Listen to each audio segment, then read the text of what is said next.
Hello, everyone. I feel like saying good evening.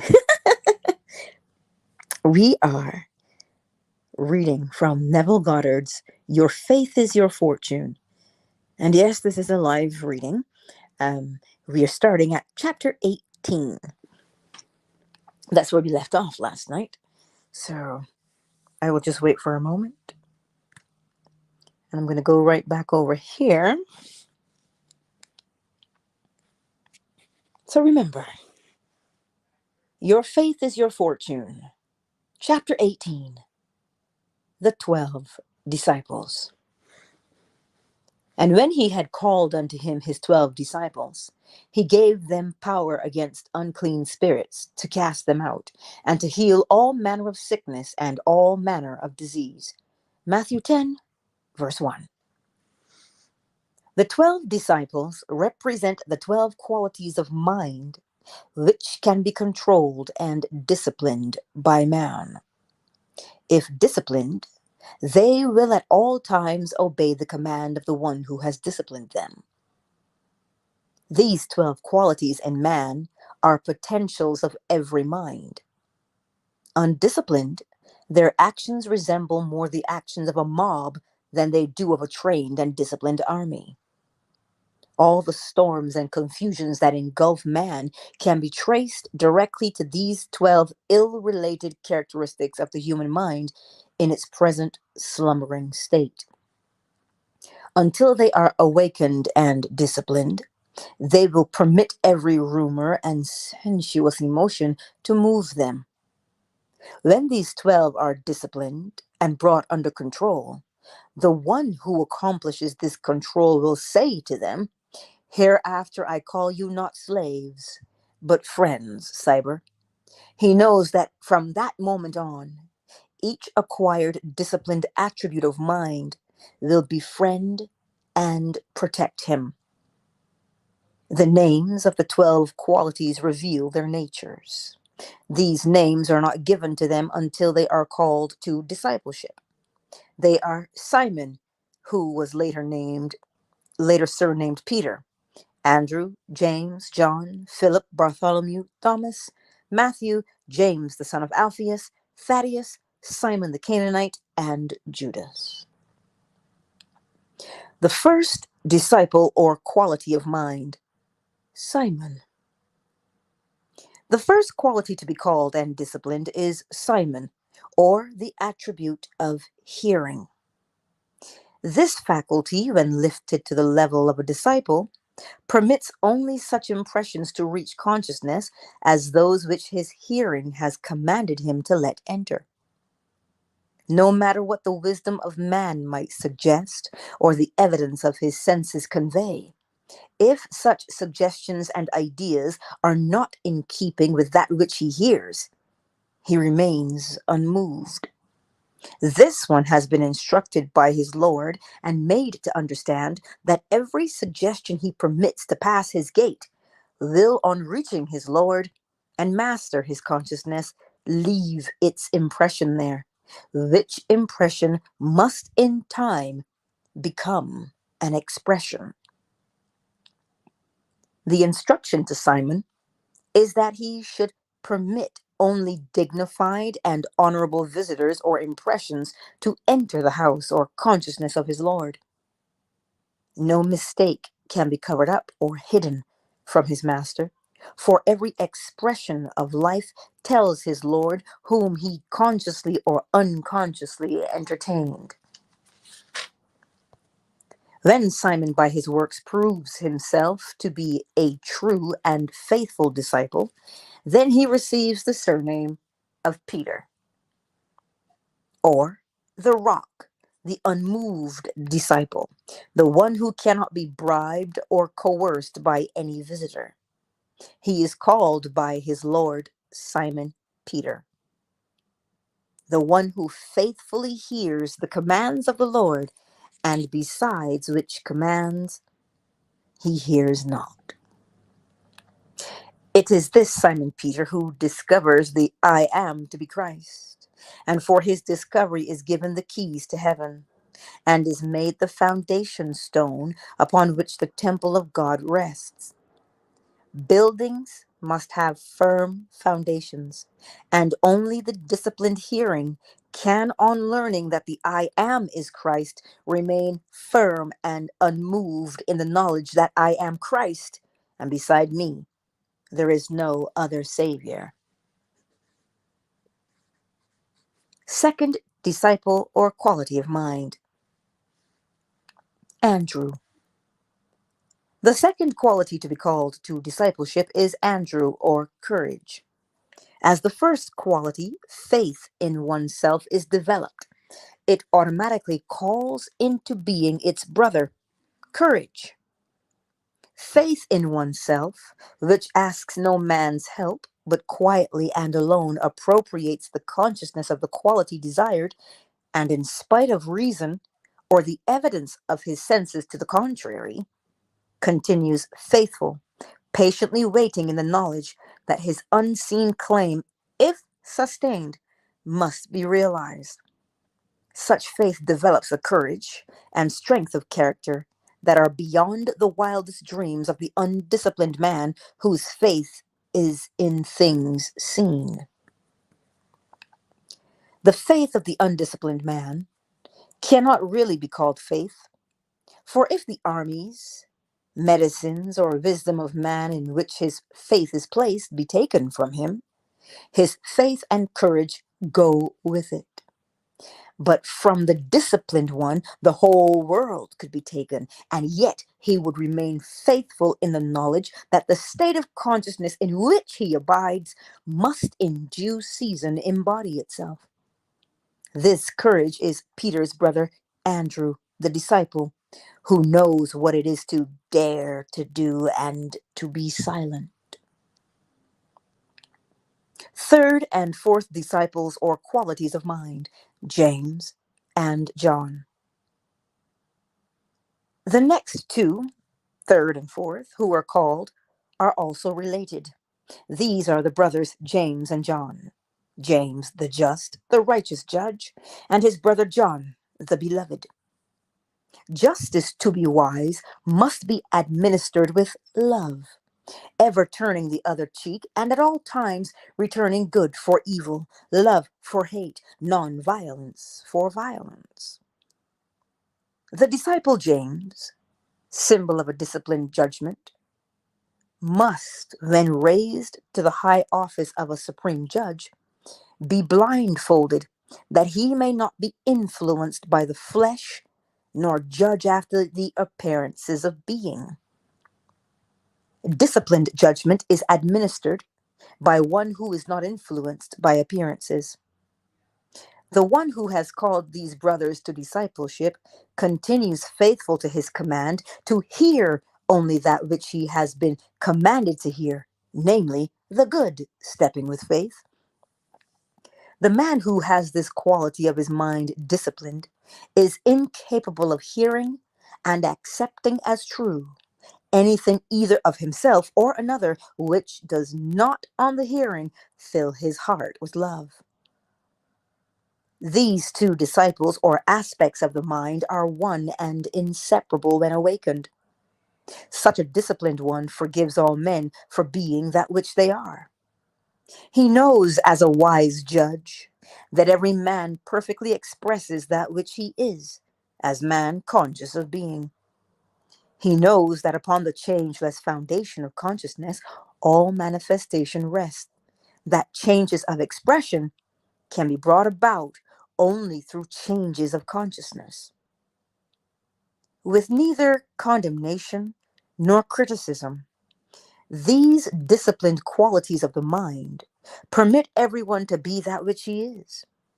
However, although allowing this perfect freedom of choice to all, they are nevertheless ever watchful to see that they themselves prophesy and do both for others and themselves only such things which, when expressed, glorify, dignify, and give joy to the expresser. Fifth disciple or quality of mind, Philip. The fifth quality, called to discipleship is Philip. This one asked to be shown the Father. The awakened man knows that the Father is the state of consciousness in which man dwells, and that this state or Father can be seen only as it is expressed. He knows himself to be the perfect likeness or image of that consciousness with which he is identified. So he declares, "No man has at any time seen my Father, but I, the Son, who dwelleth in his bosom, have revealed him. Therefore, when you see me, the Son, you see my Father. For I come to bear witness of my Father. I and my Father, consciousness and its expression, God and man, are one." This aspect of the mind, when disciplined, persists until ideas, ambitions, and desires become embodied realities. This is the quality which states, "Yet in my flesh shall I see God." It knows how to make the word flesh, how to give form to the formless. Sixth disciple, or quality of mind, Bartholomew. The sixth disciple is called Bartholomew. This quality is the imaginative faculty, which quality of the mind, when once awake, distinguishes one from the masses. An awakened imagination places the one so awakened head and shoulders above the average man, giving him the appearance of a beacon light in a world of darkness. No quality so separates man from man as does the disciplined imagination. This is the separation of the wheat from the chaff. Those who have given most to society are our artists, scientists, inventors, and others with vivid imaginations. Should a survey be made to determine the reason why so many seemingly educated men and women fail in their after college years, or should it be made to determine the reason for the different earning powers of the masses, there would be no doubt but that imagination played the important part. Such a survey would show that it is imagination which makes one a leader, while the lack of it makes one a follower. Instead of developing the imagination of man, our educational system oftentimes stifles it by attempting to put into the mind of man the wisdom he seeks. It forces him to memorize a number of textbooks, which all too soon are disproved by later textbooks. Education is not accomplished by putting something into man. Its purpose is to draw out of man the wisdom which is latent within him. May the reader call Bartholomew to discipleship. For only as this quality is raised to discipleship will you have the capacity to conceive ideas that will lift you beyond the limitations of men. Seventh disciple, or quality of mind, Thomas. The seventh is called Thomas. This disciplined quality doubts or denies every rumor and suggestion that are not in harmony with that which Simon Peter has been commanded to let enter. The man who is conscious of being healthy, not because of inherited health, diets, or climate, but because he is awakened and knows the state of consciousness in which he lives, will, in spite of the conditions of the world, continue to express health. He could hear through the press, radio, and wise men of the world that a plague was sweeping the earth, and yet he would remain unmoved and unimpressed. Thomas the doubter, when disciplined, would deny that sickness or anything else which was not in sympathy with the consciousness to which he belonged had any power to affect him. This quality of denial, when disciplined, protects man from receiving impressions that are not in harmony with his nature. He adopts an attitude of total indifference to all suggestions that are foreign to that which he desires to express. Disciplined denial is not a fight or a struggle, but total indifference. Eighth disciple or quality of mind, Matthew. Matthew the eighth is the gift of God. This quality of the mind reveals man's desires as gifts of God. The man who has called this disciple into being knows that every desire of his heart is a gift from heaven and that it contains both the power and the plan of its self-expression. Such a man never questions the manner of its expression. He knows that the plan of expression is never revealed to man, for God's ways are past finding out. He fully accepts his desires as gifts already received and goes his way in peace, confident that they shall appear. Ninth disciple or quality of mind, James. The ninth disciple is called James, the son of Alphaeus. This is the quality of discernment. A clear and ordered mind is the voice which calls this disciple into being. This faculty perceives that which is not revealed to the eye of man. This disciple judges not from appearances, for it has the capacity to function in the realm of causes, and so is never misled by appearances.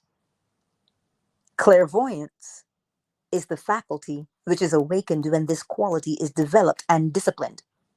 Not the clairvoyance of the mediumistic seance rooms, but the true clairvoyance of clear seeing of the mystic. That is, this aspect of the mind has the capacity to interpret that which is seen. Discernment, or the capacity to diagnose, is the quality of James, the son of Alphaeus. 10th disciple or quality of mind, Thaddeus. The 10th is the disciple of praise, a quality in which the undisciplined man is woefully lacking. When this quality of praise and thanksgiving is awake within man, he walks with the words, "Thank you, Father," ever on his lips. He knows that his thanks for things not seen opens the windows of heaven and permits gifts beyond his capacity to receive to be poured upon him. The man who is not thankful for things received is not likely to be the recipient of many gifts from the same source. Until this quality of the mind is disciplined, man will not see the desert blossom as the rose. Praise and thanksgiving are to the invisible gifts of God, one's desires, what rain and sun are to the unseen seeds in the bosom of the earth. 11th disciple or quality of mind, Simon of Canaan. The 11th quality called is Simon of Canaan. A good key phrase for this disciple is hearing good news. Simon of Canaan, or Simon from the land of milk and honey, when called to discipleship, is proof that the one who calls this faculty into being has become conscious of the abundant life. He can say with the psalmist David, "Thou preparest a table before me in the presence of mine enemies. Thou anointest my head with oil, my cup runneth over." This disciplined aspect of the mind is incapable of hearing anything other than good news, and so is well qualified to preach the gospel or good spell. 12th disciple or quality of mind, Judas. The 12th and last of the disciplined qualities of the mind is called Judas. When this quality is awake, man knows that he must die to that which he is before he can become that which he desires to be. So it is said of this disciple that he committed suicide, which is the mystic's way of telling the initiated that Judas is the disciplined aspect of detachment. This one knows that his I am or consciousness is his savior, so he lets all other saviors go. This quality, when disciplined, gives one the strength to let go. The man who has called Judas into being has learned how to take his attention away from problems or limitations and to place it upon that which is the solution or savior. Except ye be born again, you cannot in any wise enter the kingdom of heaven. No greater love hath man than this, that he give his life for a friend. When man realizes that the quality desired, if realized, would save and befriend him, he willingly gives up his life or his present conception of himself for his friend by detaching his consciousness from that which he is conscious of being and assuming the consciousness of that which he desires to be. Judas, the one whom the world in its ignorance has blackened, will, when man awakes from his undisciplined state, be placed on high. For God is love, and no greater love has a man than this, that he lay down his life for a friend. Until man lets go of that which he is now conscious of being, he will not become that which he desires to be. And Judas is the one who accomplishes this through suicide or detachment. These are the 12 qualities which were given to man in the foundation of the world. Man's duty is to raise them to the level of discipleship. When this is accomplished, man will say, I have finished the work which thou gavest me to do. I have glorified thee on earth, and now, O Father, glorify thou me with thine own self, with the glory which I had with thee before the world was. Chapter 19. Liquid Light. In him we live and move and have our being. Acts 17:28.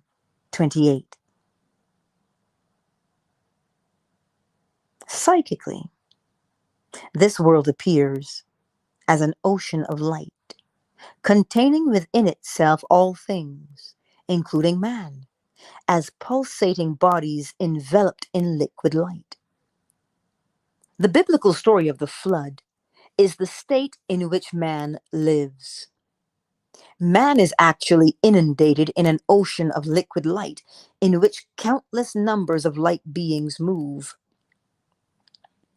The story of the flood is really being enacted today. Man is the ark, containing within himself the male-female principles of every living thing.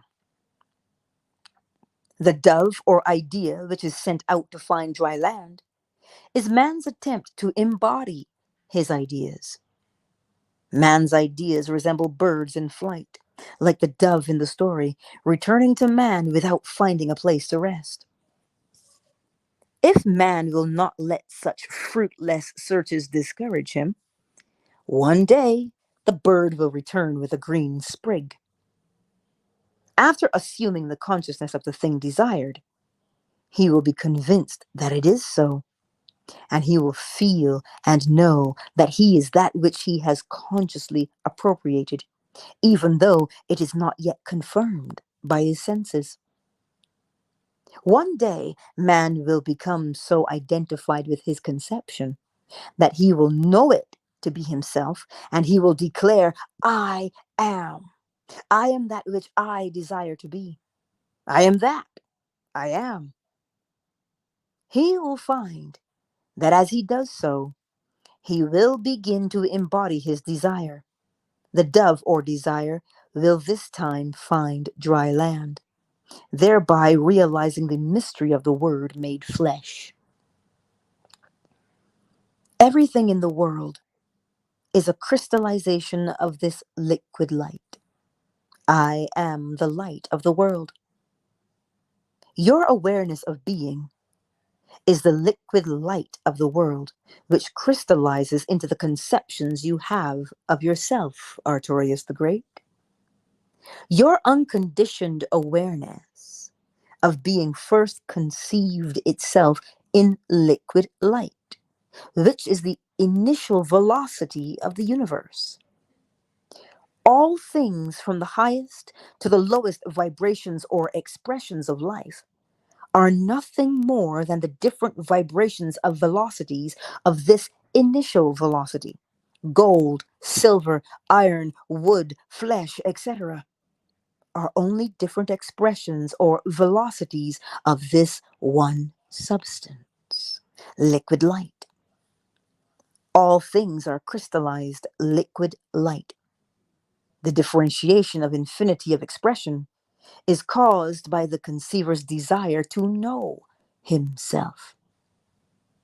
Your conception of yourself automatically determines the velocity necessary to express that which you have conceived yourself to be.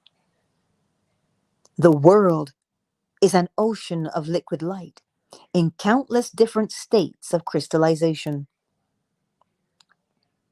Chapter 20. The breath of life.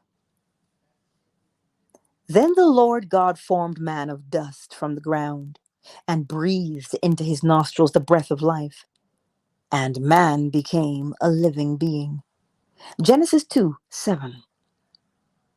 As thou knowest not what is the way of the Spirit, nor how the bones do grow in the womb of her that is with child, even so thou knowest not the works of God, who maketh all, just as you don't know how the breath of life enters the limbs of a child within its mother's womb.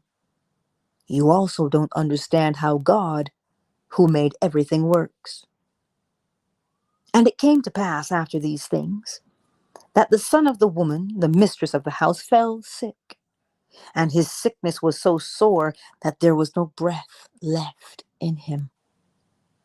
And he, Elisha, went up and lay upon the child, and put his mouth upon his mouth, and his eyes upon his eyes, and his hands upon his hands, and stretched himself upon the child, and the flesh of the child waxed warm. But after the 3.5 days, the breath of life from God came into them, and they stood on their feet, and great fear fell upon those who were watching them. Did the prophet Elijah really restore to life the dead child of the widow? This story, along with all the other stories of the Bible, is a psychological drama which takes place in the consciousness of man. The widow symbolizes every man and woman in the world. The dead child represents the frustrated desires and ambitions of man, while the prophet Elijah symbolizes the God power within man, or man's awareness of being. The story tells us that the prophet took the dead child from the widow's bosom and carried him into an upper room. As he entered this upper room, he closed the door behind them. Placing the child upon a bed, he breathed life into him. Returning to the mother, he gave her the child and said, "Woman, thy son liveth." Man's desires can be symbolized as the dead child. The mere fact that he desires is positive proof that the thing desired is not yet a living reality in his world. He tries in every conceivable way to nurse his desire into reality, to make it live, but finds in the end that all attempts are fruitless. Most men are not aware of the existence of the infinite power within themselves as the prophet. They remain indefinitely with a dead child in their arms, not realizing that the desire is the positive indication of limitless capacities for its fulfillment. Let man once recognize that his consciousness is a prophet who breathes life into all that he is conscious of being, and he will close the door of his senses against his problem and fix his attention solely on that which he desires, knowing that by so doing, his desires are certain to be realized. He will discover recognition to be the breath of life, for he will perceive, as he consciously claims himself to be, now expressing or possessing all he desires to be or to have, that he will be breathing the breath of life into his desire. The quality claimed for the desire in a way unknown to him will begin to move and become a living reality in his world. Yes, the prophet Elijah lives forever as man's limitless consciousness of being, the widow as his limited consciousness of being, and the child as that which he desires to be. Chapter 21. Daniel in the lion's den. Thy God whom thou servest continually, he will deliver thee. Daniel 6:16. The story of Daniel is the story of every man. It is recorded that Daniel, while locked in the lion's den, turned his back upon the hungry beasts, and with his vision turned toward the light coming from above, he prayed to the one and only God. The lions, who were purposely starved for the feast, remained powerless to hurt the prophet. Daniel's faith in God was so great that it finally brought about his freedom and his appointment to a high office in the government of his country. This story was written for you to instruct you in the art of freeing yourself from any problem or prison in the world.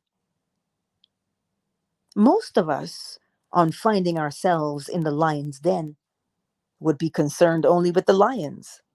We would not be thinking of any other problem in the whole wide world but that of lions. Yet, we are told that Daniel turned his back upon them and looked toward the light that was God. If we could follow the example of Daniel while threatened with any dire disaster, such as lions, poverty, or sickness, if, like Daniel, we could remove our attention to the light that is God, our solutions would be similarly simple. For example, if you were imprisoned, no man would need to tell you that what you should desire is freedom. Freedom, or rather the desire to be free, would be automatic. The same would be true if you found yourself sick or in debt or in any other predicament. Lions represent seemingly unsoluble solutions of a threatening nature. Every problem automatically produces its solution in the form of a desire to be free from the problem. Every problem automatically produces its solution in the form of a desire to be free from the problem.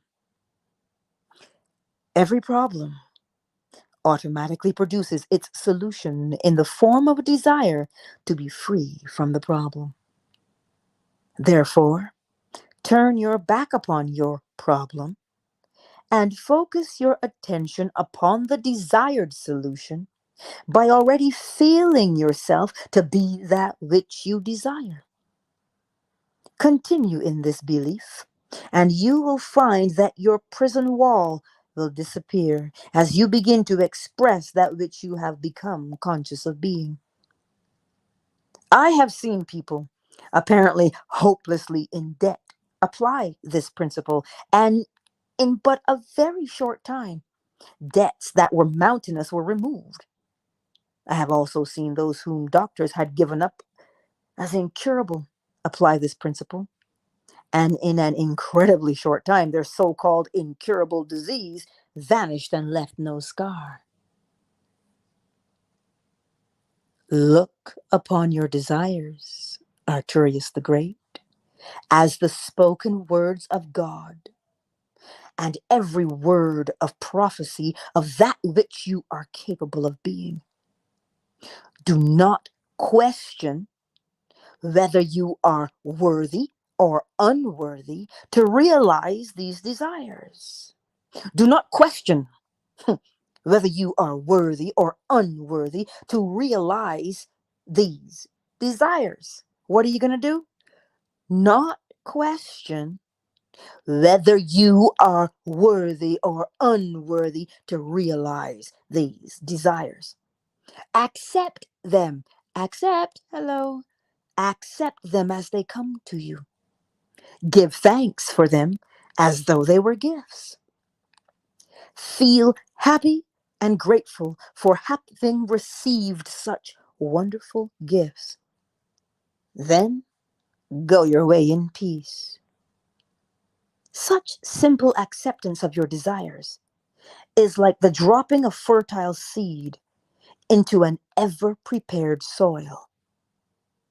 When you drop your desire in consciousness as a seed, confident that it shall appear in its full-blown potential, you have done all that is expected of you. To be worried or concerned about the manner of their unfoldment is to hold these fertile seeds in a mental grasp, and therefore to prevent them from really maturing to full harvest. Don't be anxious or concerned as to results. Results will follow just as surely as day follows night. Have faith in this planting until the evidence is manifest to you that it is so. Your confidence in this procedure will pay great rewards. You wait but a little while in the consciousness of the thing desired, then suddenly, and when you least expect it, the thing felt becomes your expression. Life is no respecter of persons and destroys nothing. It continues to keep alive that which man is conscious of being. Things will disappear only as many changes his consciousness. I think that should read man. Things will disappear only as man changes his consciousness. Deny it if you will. It still remains a fact that consciousness is the only reality and things but mirror that which you are conscious of being. The heavenly state you seek will be found only in consciousness, for the kingdom of heaven is within you. Your consciousness is the only living reality, the eternal head of creation. That which you are conscious of being is the temporal body that you wear.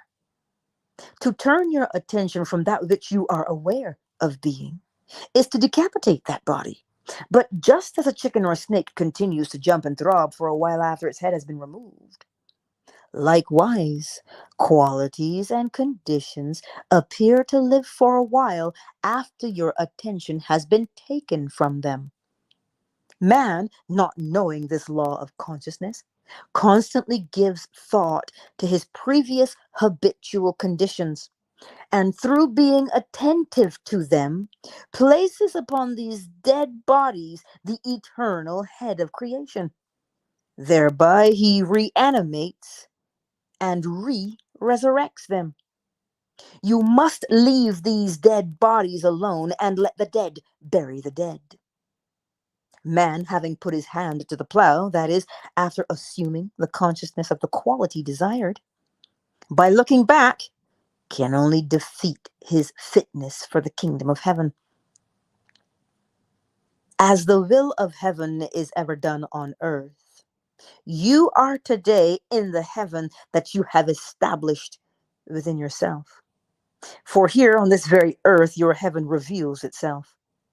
The kingdom of heaven really is at hand. Now is the accepted time.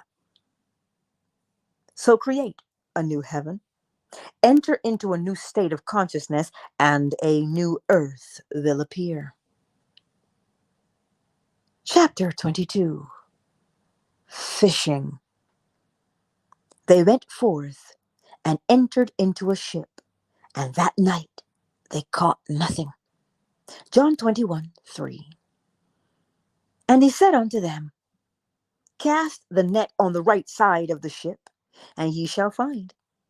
They cast therefore, and now they were notable to draw it from the multitude of fishes. John 21:6. It is recorded that the disciples fished all night and caught nothing. Then Jesus appeared upon the scene and told them to cast their nets again, but this time to cast them on the right side. Peter obeyed the voice of Jesus and cast his nets once more into the waters. Where but a moment before the water was completely empty of fish, the nets almost broke with the number of the resulting catch. Man, fishing all through the night of human ignorance, attempts to realize his desires through effort and struggle, only to find in the end that his search is fruitless. When man discovers his awareness of being to be Christ Jesus, he will obey its voice and let it direct his fishing. He will cast his hook on the right side. He will apply the law in the right manner and will seek in consciousness for the thing desired. Finding it there, he will know that it will be multiplied in the world of form. Those who have had the pleasure of fishing know what a thrill it is to feel the fish upon the hook. The bite of the fish is followed by the play of the fish. This play, in turn, is followed by the landing of the fish. Something similar takes place in the consciousness of man as he fishes for the manifestations of life. Fishermen know that if they wish to catch big fish, they must fish in deep waters. If you would catch a large measure of life, you must leave behind you the shallow waters with its many reefs and barriers and launch out into the deep blue waters where the big ones play. To catch the large manifestations of life, you must enter into deeper and freer states of consciousness. Only in these depths do the big expressions of life live. Here is a simple formula for successful fishing. First, decide what it is you want to express or possess. This is essential. You must definitely know what you want of life before you can fish for it. After your decision is made, turn from the world of sense. Remove your attention from the problem and place it on just being. By repeating quietly but with feeling, I am. As your attention is removed from the world round about you and placed upon the I am, so that you are lost in the feeling of simply being, you will find yourself slipping the anchor that tied you to the shallows of your problem. And effortlessly, you will find yourself moving out into the deep. The sensation which accompanies this act is one of expansion. You will feel yourself rise and expand as though you were actually growing. Do not be afraid of this floating, growing experience, for you are not going to die to anything but your limitations. However, your limitations are going to die as you move away from them, for they live only in your consciousness. In this deep or expanded consciousness, you will feel yourself to be a mighty, pulsating power, as deep and as rhythmical as the ocean. This expanded feeling is the signal that you are now in the deep blue waters where the big fish swim. Suppose the fish you decided to catch were health and freedom. You begin to fish in this formless, pulsating depth of yourself for these qualities or states of consciousness by feeling, I am healthy. I am free. You continue claiming and feeling yourself to be healthy and free until the conviction that you are so possesses you. As the conviction is born within you, so that all doubts pass away and you know and feel that you are free from the limitations of the past, you will know that you have hooked these fish. The joy which courses through your entire being on feeling that you are that which you desired to be is equal to the thrill of the fisherman as he hooks his fish. Now comes the play of the fish. This is accomplished by returning to the world of the senses. As you open your eyes on the world round about you, the conviction and the consciousness that you are healthy and free should be so established within you that your whole being thrills in anticipation. Then, as you walk through the necessary interval of time that it will take the things felt to embody themselves, you will feel a secret thrill in knowing that in a little while, that which no man sees, but that which you feel and know that you are, will be landed. In a moment when you think not, while you faithfully walk in this consciousness, you will begin to express and possess that which you are conscious of being and possessing, experiencing with the fisherman the joy of landing the big one. Now go and fish for the manifestations of life by casting your nets in the right side. Chapter 23. Be ears that hear. Let these sayings sink down into your ears, for the Son of Man shall be delivered into the hands of men. Luke 9:44.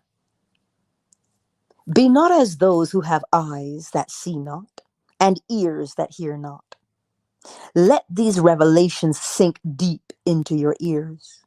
For after the Son, idea, is conceived, man with his false values or reason will attempt to explain the why and wherefore of the Son's expression, and in so doing, will send him to pieces.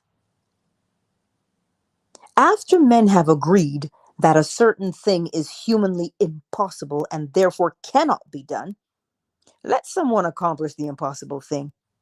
The wise ones who said it could not be done will begin to tell you why and how it happened. After they are all through tearing the seamless robe or the cause of manifestation apart, they will be as far from the truth as they were when they proclaimed it impossible. As long as man looks for the cause of expression in places other than the expressor, he looks in vain, Angel spills. For thousands of years, man has been told, I am the resurrection and the life. No manifestation cometh unto me save I draw it. But man will not believe it. He prefers to believe in causes outside of himself. The moment that which was not seen becomes seen, man is ready to explain the cause and purpose of his appearance. Thus, the Son of Man, the idea desiring manifestation, is constantly being destroyed at the hands of reasonable explanation of wisdom, or man. Now that your awareness is revealed to you as cause of all expression, do not return to the darkness of Egypt with its many gods. There is but one God. The one and only God is your awareness. And all the inhabitants of the earth are reputed as nothing. And he doeth according to his will in the army of heaven and among the inhabitants of the earth, and none can stay his hand or say unto him, What dost thou? If the whole world should agree that a certain thing could not be expressed, and yet you become aware of being that which they had agreed could not be expressed, you would express it. Your awareness never asks permission to express that which you are aware of being. It does so naturally and without effort, in spite of the wisdom of man and all opposition. Salute no man, by the way. This is not a command to be insolent or unfriendly, but a reminder not to recognize a superior, not to see in anyone a barrier to your expression. None can stay your hand or question your ability to express that which you are conscious of being. Do not judge after the appearances of a thing, for all are nothing in the eyes of God. When the disciples, through their judgment of appearances, saw the insane child, they thought it a more difficult problem to solve than others they had seen, and so they failed to achieve a cure. In judging after appearances, they forgot that all things were possible to God. Hypnotized as they were by the reality of appearances, they could not feel the naturalness of sanity. The only way for you to avoid such failures is to constantly bear in mind that your awareness is the Almighty, the all-wise presence.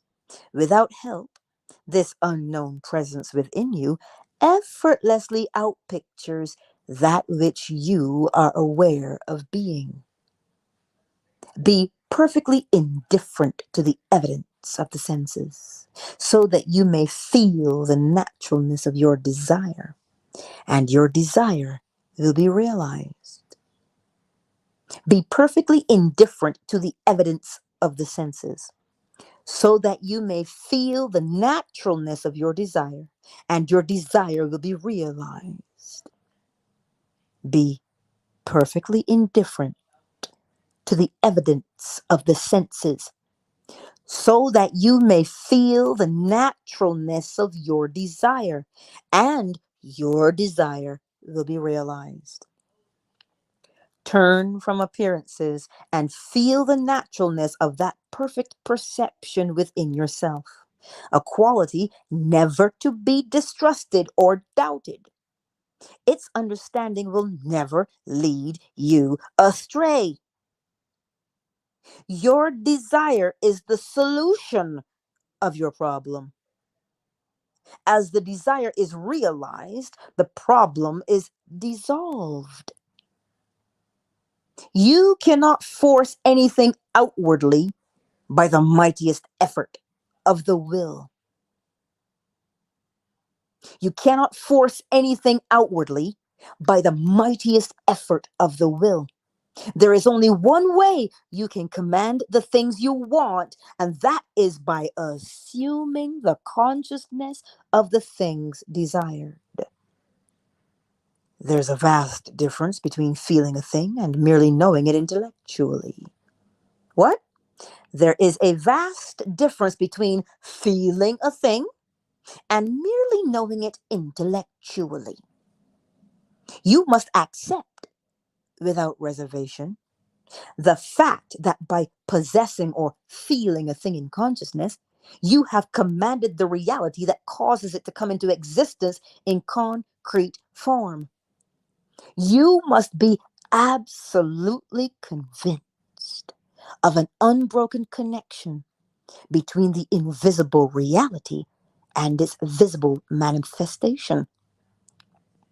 Your inner acceptance must become an intense, unalterable conviction which transcends both reason and intellect, renouncing entirely any belief in the reality of the externalization, except as a reflection of an inner state of consciousness.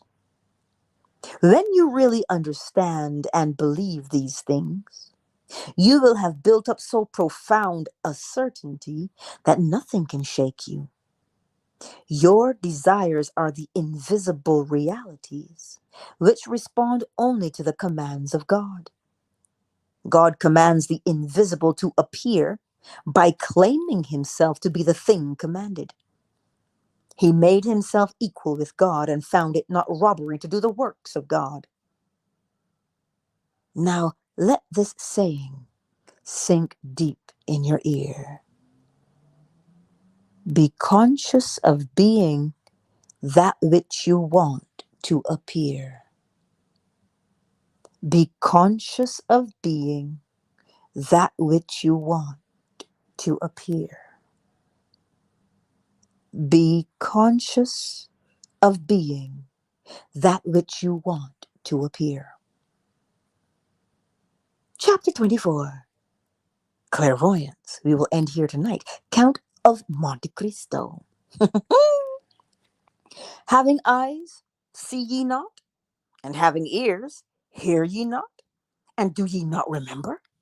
Mark 8:18. True clairvoyance rests not in your ability to see things beyond the range of human vision, but rather in your ability to understand that which you see.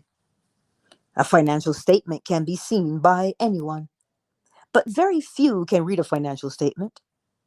The capacity to interpret the statement is the mark of clear seeing or clairvoyance.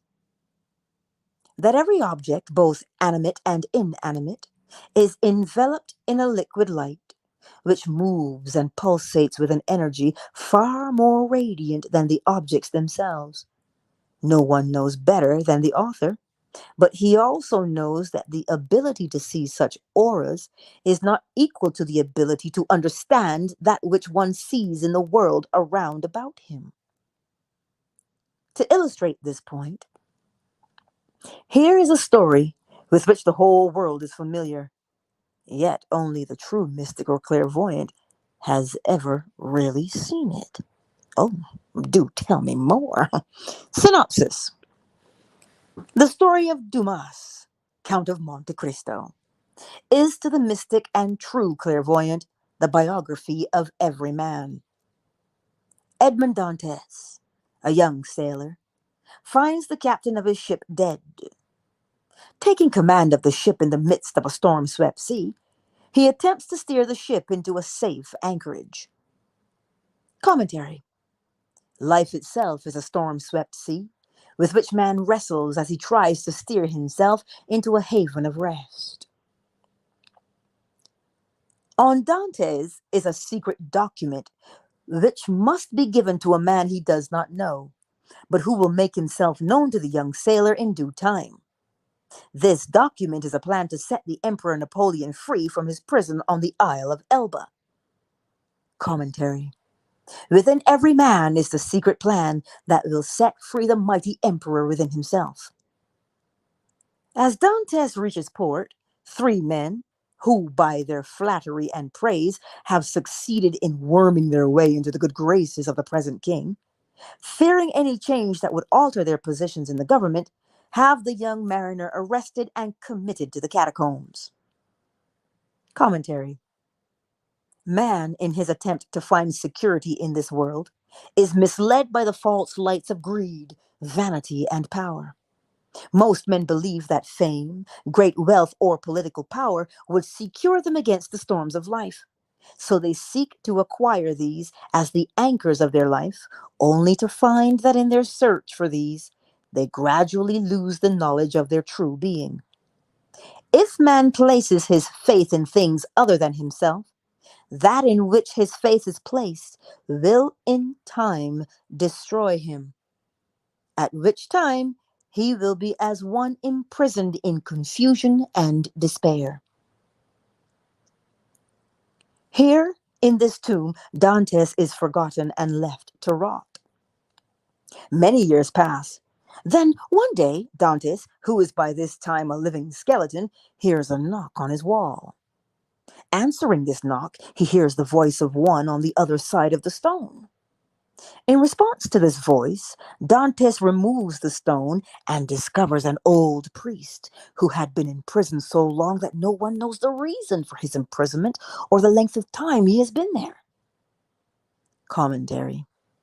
Here, behind these walls of mental darkness, man remains in what appears to be a living death.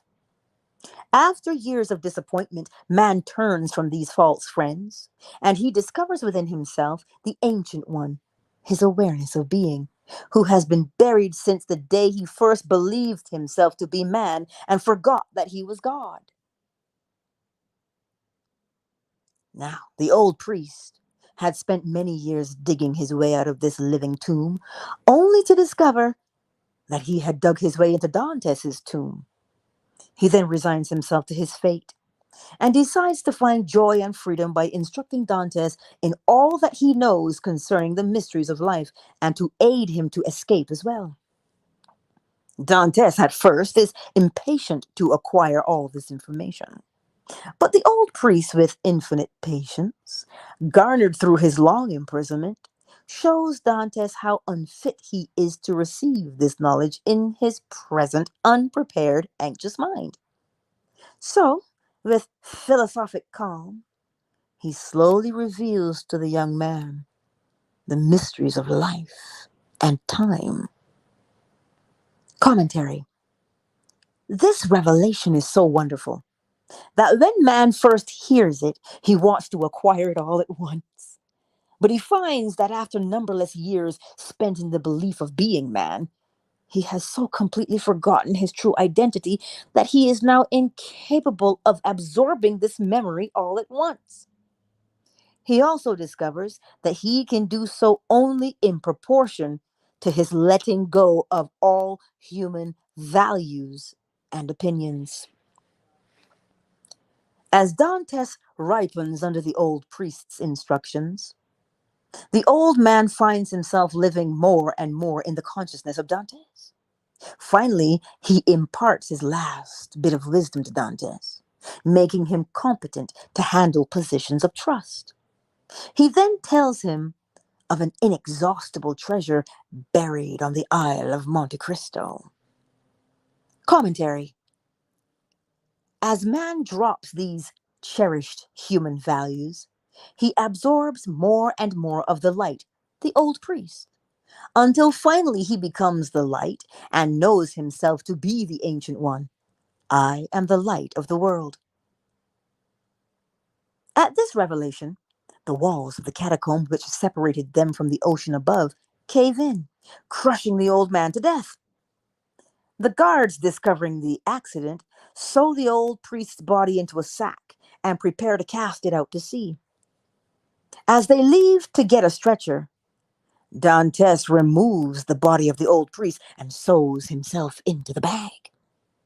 The guards, unaware of this change of bodies and believing him to be the old man, throw Dantes into the water. Commentary. The flowing of both blood and water in the death of the old priest is comparable to the flow of blood and water from the side of Jesus as the Roman soldiers pierced him, the phenomenon which always takes place at birth, here symbolizing the birth of a higher consciousness. Dantes frees himself from the sack, goes to the Isle of Monte Cristo and discovers the buried treasure. Then, armed with this fabulous wealth and this superhuman wisdom, he discards his human identity of Edmond Dantes and assumes the title of the Count of Monte Cristo. Commentary. Man discovers his awareness of being to be the inexhaustible treasure of the universe. In that day when man makes this discovery, he dies as man and awakes as God. Yes, Edmond Dantes becomes the Count of Monte Cristo. Man becomes Christ. We end there tonight. Because there's only 3 chapters left. This is exciting. I trust that tonight you will remember who you are. I have been re-inspired to remember who I am.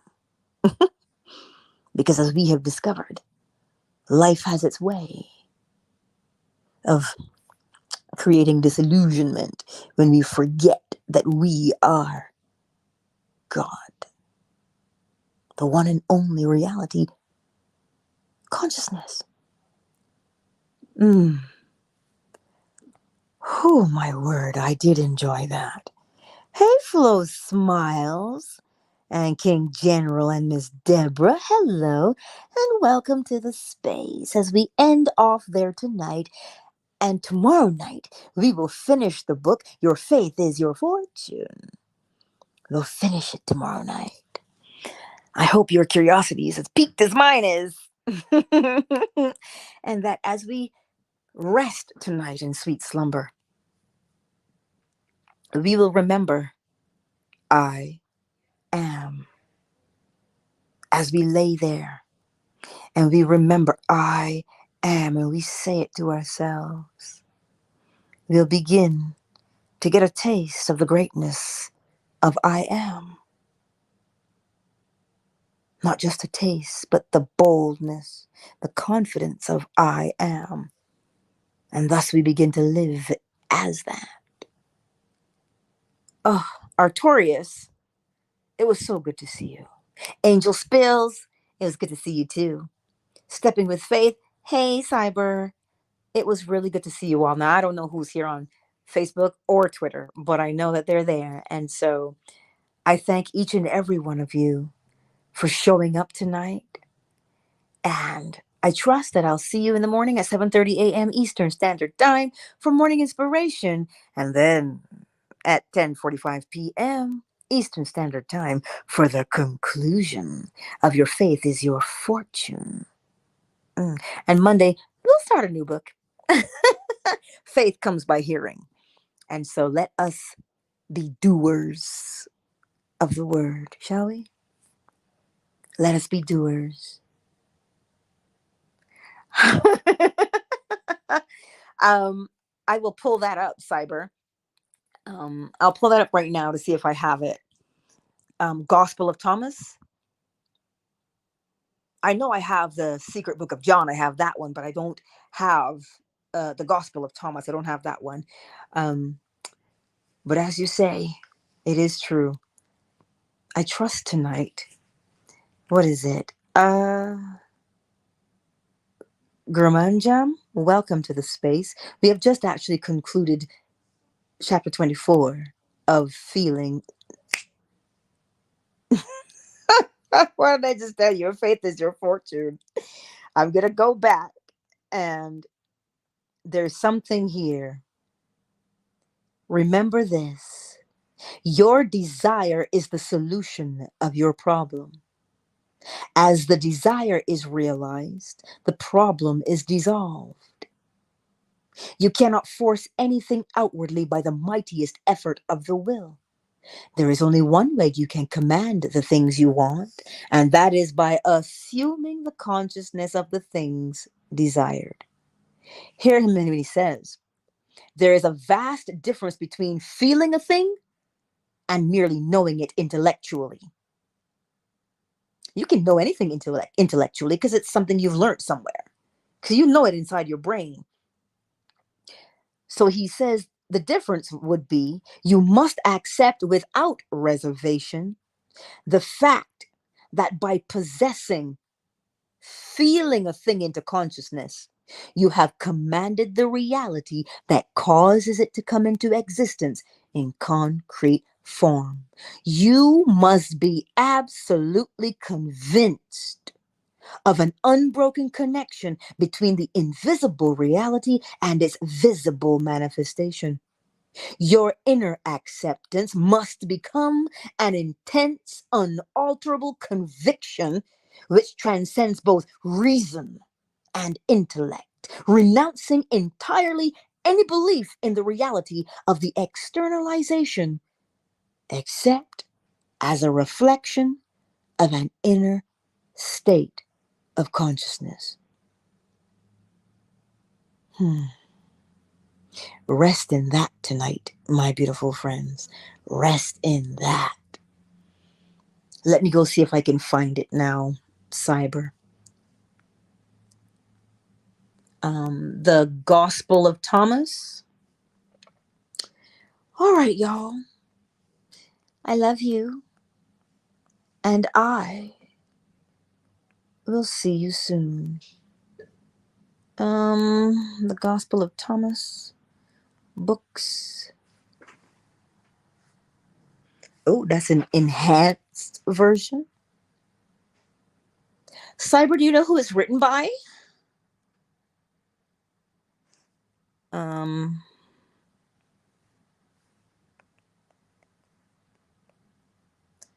Jesus' greatest hits.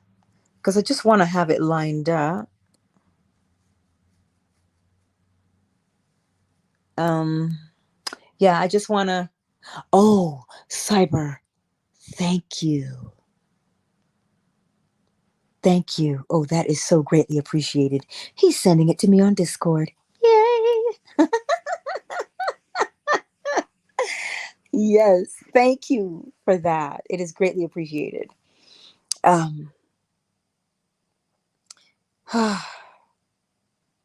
Listen, when you have been stirred up by something, sometimes there aren't any words left to say anything, but replay it again partway through if you need to, as you fall asleep. Because it does something to you. It fires you up. It emboldens you to be who you truly are instead of being who you were conditioned to be. Right? Anyhow, I shan't keep you. It's been long enough tonight. And I know it's like midnight or 1 o'clock for some of you. So rest easy, my beautiful friends, and we shall connect again on the morrow. Good night, Miss Deborah. Yes, much love to you. Fan base is closed.